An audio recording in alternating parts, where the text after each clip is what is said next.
जरा ठहरिए, एक गहरी सांस लीजिए और अपने भीतर झांकिए।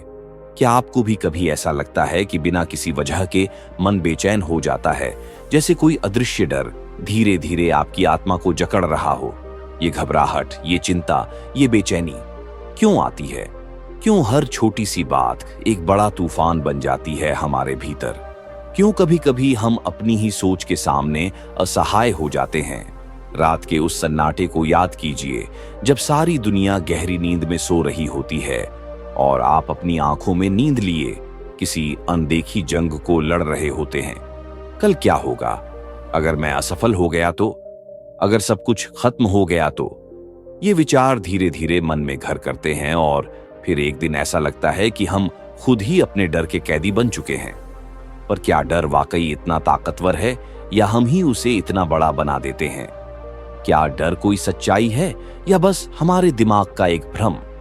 बुद्ध ने कहा था कि डर तब तक असली है जब तक तुम उसे पहचानते नहीं, और जिस दिन तुम उसे पहचान लेते हो उस दिन से वह डर तुम्हें नहीं, तुम उसे नियंत्रित करने लगते हो। डर से भागना आसान है, लेकिन भागने से डर खत्म नहीं होता। वह भीतर बैठ जाता है और फिर हर खामोशी में बोलने लगता है, हर अंधेरे में आकार लेने लगता है। लेकिन जब तुम रुकते हो, उसका सामना करते हो, तब तुम महसूस करते हो कि वह उतना बड़ा नहीं जितना तुमने उसे बना लिया था। और अब सुनिए एक कहानी जो सच्चाई और कल्पना की सीमाओं को छूती हुई आपके अंतर्मन को झकझोर देगी। एक गांव था, दूर पहाड़ियों के पीछे बसा हुआ, जहां सूरज देर से निकलता था और जल्दी छिप जाता था। उस गांव में एक बूढ़ा कुटिया में अकेला रहता था। नाम था तपस्वी बाबा। गांव के लोग कहते थे कि वह बाबा पहले एक बहुत बड़ा व्यापारी था, मगर कुछ ऐसा घटा उसकी जिंदगी में कि उसने सब कुछ त्याग दिया और इस वीराने में आकर बस गया। गांव के बच्चे भी कभी उसके पास नहीं जाते थे। कहते थे उसकी कुटिया के पास से जाते हुए भी कुछ अनजाना डर दिल में समा जाता है। लोग विस्पर्स में बातें करते कि उसके पास कुछ है, कोई पुराना साया, कोई रहस्य। एक दिन गांव में एक युवक आया। नाम था आरव। वह पढ़ा लिखा था, मगर भीतर से खोया हुआ, डरा हुआ, बेचैन। उसने गांव की शांति के बारे में सुना था और सोचा था कि शायद यहां आकर उसे अपनी उलझनों से राहत मिले। पर जिस रात वह गांव पहुंचा, उसी रात कुछ अजीब हुआ। गांव के मंदिर की घंटियां रात के तीसरे पहर बज उठीं, बिना किसी के वहां होने के। कुत्ते रोने लगे, हवा अचानक तेज हो गई। गांव वाले कहने लगे, फिर से वही शुरू हो गया। आरव ने लोगों से पूछा, क्या हो रहा है? किसी ने कहा, हर बार जब कोई बाहरी आता है वो जागता है। कौन जागता है? डर। एक बूढ़े ने धीमे स्वर में कहा, जो यहां सालों से दबा पड़ा है, अब करवट लेने लगा है। आरव ने इस डर को समझना चाहा। उसने तपस्वी बाबा से मिलने का निश्चय किया, जब सभी लोग डर के मारे उसकी ओर जाने से मना कर रहे थे। बाबा की कुटिया पहाड़ी के एक कोने में थी, पुरानी लकड़ी की बनी हुई, दरवाजे पर ताले नहीं, बस एक दिया जल रहा था और एक गंध, कुछ जली हुई चंदन की तरह। बाबा ने उसे अंदर बुलाया और बिना कुछ पूछे कहा, तू डर से भागता रहा है, अब वो तुझसे खेलना चाहता है। बैठ, सुन। आरव चौंक गया, लेकिन बैठ गया। बाबा बोले, कभी एक व्यापारी था, बहुत सफल। उसके पास सब कुछ था, मगर अंदर बहुत डरता था, अपनी प्रतिष्ठा खोने का, अपनों को खोने का, मरने का। एक बार उसके जीवन में एक घटना हुई। उसके बेटे का अपहरण हो गया। फिर महीनों बाद उसकी एक लाश मिली, मगर चेहरा जला हुआ था। डीएनए जांच तब नहीं होती थी। वह मान बैठा कि उसका बेटा मर गया और वहीं से उसका डर असल में जन्मा। पर एक रात जब वह जंगल में अकेला भटक रहा था, तो उसे एक छोटा बच्चा मिला, बिल्कुल उसके बेटे जैसा दिखता था।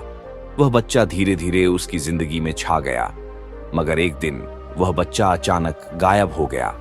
तब उसे समझ आया, वह बच्चा असली नहीं था, वह उसका डर था, उसका भ्रम था, और वह भ्रम अब उसकी आंखों के सामने सजीव रूप ले चुका था। बाबा चुप हो गए।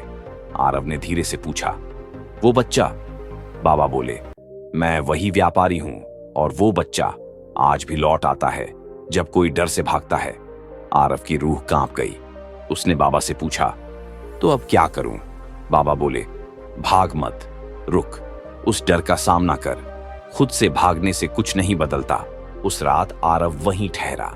आधी रात के बाद उसने देखा एक बच्चा उसकी खिड़की के बाहर खड़ा है, मुस्कुरा रहा है, मगर आंखों में खालीपन था। आरव उठा, बाहर गया। उसके पैर कांप रहे थे, पर वह रुका नहीं। उसने बच्चे से पूछा, कौन हो तुम? बच्चा बोला, मैं तुम्हारा डर हूं। क्यों आए हो? तुमने मुझे जन्म दिया है, अब मुझे स्वीकार करो।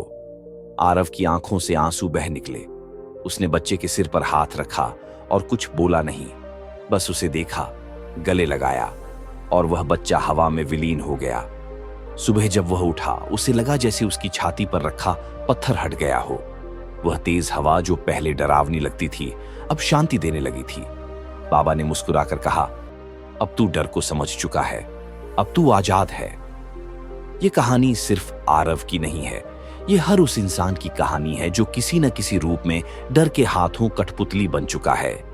जीवन में डर से बड़ा कुछ नहीं लगता, लेकिन सच्चाई यह है कि जीवन खुद डर से बहुत बड़ी है। चिंता तुम्हारे फैसलों पर नियंत्रण नहीं रख सकती अगर तुम उसकी बागडोर खुद थाम लो।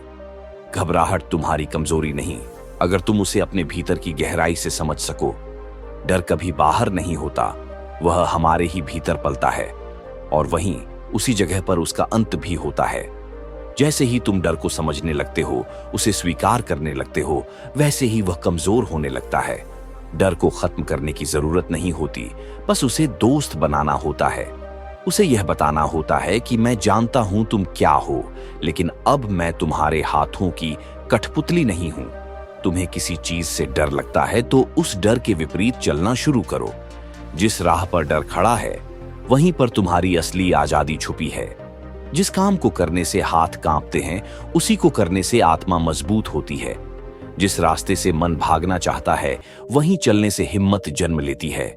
अपने भीतर झांको और खुद से पूछो, क्या मैं वो इंसान बन रहा हूं जिस पर मुझे गर्व हो? क्या मैं अपने जीवन को अपने ही हाथों गढ़ रहा हूं, या फिर डर ने मेरी दिशा तय कर रखी है? अगर जवाब संतोषजनक नहीं है, तो जान लो कि परिवर्तन का समय अब है, यही है, अभी है। खुद को बदलने के लिए तुम्हें किसी बड़े काम की जरूरत नहीं।